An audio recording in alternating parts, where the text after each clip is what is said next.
প্রিয় শিক্ষার্থী বন্ধুরা, আশা করি তোমরা সবাই ভালো আছো। আজকে আমি তোমাদের অষ্টম শ্রেণীর বিজ্ঞান বইয়ের প্রাণী জগতের শ্রেণীবিন্যাস প্রথম অধ্যায়ের দ্বিতীয় পর্ব নিয়ে হাজির হয়েছি। তোমরা জানো যে আমি শর্ট ট্রিক্স এর মাধ্যমে তোমাদেরকে পড়িয়ে থাকি। তো আজকে শর্ট ট্রিক্স এর মাধ্যমে প্লাটি হেলমিনথিস থেকে এখানে যে পরের যে পর্বগুলো আছে এই পর্বগুলো আলোচনা করব।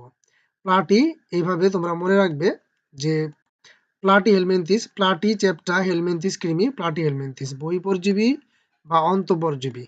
কিছু মুক্তজীবী হিসেবে স্বাদু পানিতে বাস, আবার কিছু লবণাক্ত পানিতে বাস। কোনো প্রাণী অর্থাৎ এদের কোনো প্রাণী ভেজা ও ছেচেতে মাটিতে বাস করে।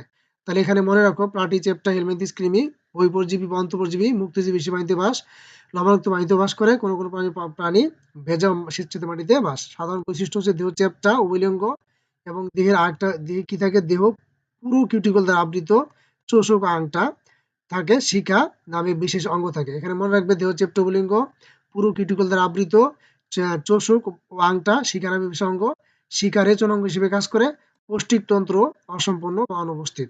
উদাহরণ হচ্ছে ফ্যাসিওলা যকৃৎ কৃমি, টিনিয়া ফিতা কৃমি। এবার হচ্ছে নেমাটোডা। নেমাটোডা অনেকে নেমাথেলমেন্থিস বলে থাকে। স্বভাব ও বাসস্থান নেমা সুতা, নেমা অর্থ হচ্ছে সুতা, এখানে মনে রাখবো নেমা সুতা। অনেক প্রাণী অন্তঃপরজীবী হিসেবে অন্ত্র ও রক্তে বাস করে। মানব দেহের নানা ক্ষতি করে, অর্থাৎ নানা ক্ষতি করে এই প্রাণী। তবে অনেক মুক্তজীবী যারা পানি ও মাটিতে বাস করে। গোল কৃমি, ফাইলেরিয়া কৃমি, চোখের কৃমি, এগুলো হচ্ছে উদাহরণ। অর্থাৎ নেমাটোডা এভাবে মনে রাখো নেমা সুতা, অন্তঃপরজীবী হিসেবে অন্ত্র ও রক্তে বাস করে। আর এদের পানি ও মাটিতে এদের বাস করে। গোল কৃমি, ফাইলেরিয়া, চোখের কৃমি, এগুলো হচ্ছে উদাহরণ। সাধারণ বৈশিষ্ট্য: দেহ নলাকার ও পুরু ত্বক দ্বারা আবৃত, অর্থাৎ দেহ নলাকার এবং পুরু ত্বক দ্বারা আবৃত। পৌষ্টিক নালী সম্পূর্ণ, মুখ ও বায়ু ছিদ্র অবস্থিত। শ্বসন ও সংবহনতন্ত্র নেই, এক লিঙ্গ। তবে দেহে গহ্বর অনাবৃত প্রকৃত সিলোমা নেই। এটাকে মনে রাখবে, দেহ নলাকার ও পুরু ত্বক দ্বারা আবৃত, পৌষ্টিক নালী সম্পূর্ণ, মুখ ও বায়ু ছিদ্র উপস্থিত, শ্বসন ও সংবহনতন্ত্র নেই, এক লিঙ্গ। দেহে গহ্বর অনাবৃত প্রকৃত সিলোমা নেই। উদাহরণ হচ্ছে এসকারিস গোল কৃমি, লোয়া চোখের কৃমি। এবার হচ্ছে অ্যানালিডা স্বভাব বাসস্থান অ্যানিউলাস আংটি, নাতিশীতোষ্ণ ও উষ্ণমণ্ডলীয় এলাকায় পাওয়া যায়। বহু প্রজাতি স্বাদু ও পানিতে এবং কিছু অগভীর পানিতে বাস করে। আবার অনেকে স্বেচ্ছাতে মাটিতে বাস করে, কিছু পাথর ও মাটিতে গর্ত করে বাস করে। এখানে আমাদের মনে রাখতে হবে অ্যানিউলাস আংটি নাতিশীতোষ্ণ উষ্ণমণ্ডলীয় এলাকায় পাওয়া যায়। বহু প্রজাতি স্বাদু পানিতে এবং কিছু অগভীর সমুদ্রে বাস করে। আবার অনেক স্বেচ্ছাতে মাটিতে বাস করে, কিছু পাথর ও মাটিতে গর্ত করে বাস করে। সাধারণ বৈশিষ্ট্য হচ্ছে দেহ নলাকার ও খণ্ডায়িত, নেফ্রিডিয়া নামক রেচন অঙ্গ, প্রতিটি খণ্ড থাকে সিটার সাহায্যে এই পর্বের প্রাণীরা চলাচলে সহায়তা করে। ওটা হচ্ছে কেঁচো ও যোগ।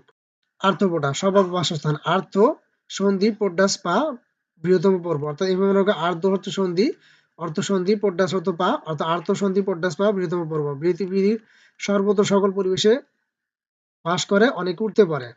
আর্থ্রোপোডার সাধারণ বৈশিষ্ট্য হচ্ছে মস্তক, বক্ষ, উদর তিনটি অংশে শরীর বিভক্ত সন্ধিযুক্ত উপাঙ্গ বিদ্যমান, মাথায় একজোড়া পুঞ্জাক্ষী ও অ্যান্টেনা থাকে, নরম দেহ, কাইটিন সমৃদ্ধ, শক্ত আবরণী দ্বারা আবৃত, অর্থাৎ এদের দেহ হচ্ছে নরম, কাইটিন দ্বারা শক্ত আবরণী দ্বারা আবৃত। ম্যালপিজিয়ান নালিকা নামক রেচন অঙ্গ বিদ্যমান। রক্তপূর্ণ গহ্বর হিমোসিল নামে পরিচিত।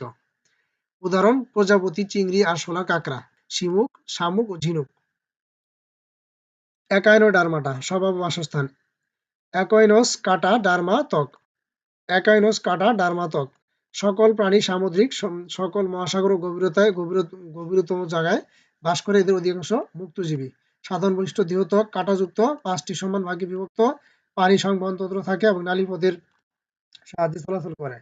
পূর্ণাঙ্গ প্রাণীতে অঙ্গীয় পৃষ্ঠদেশ নির্ণয় করা যায়, কিন্তু মাথা চিহ্নিত করা যায় না। উদাহরণ তারা মাছ ও সমুদ্র শসা। যদি ভালো লেগে থাকে তাহলে কমেন্টে জানাও যে স্যার আমাদেরকে তৃতীয় পর্বটি দেন।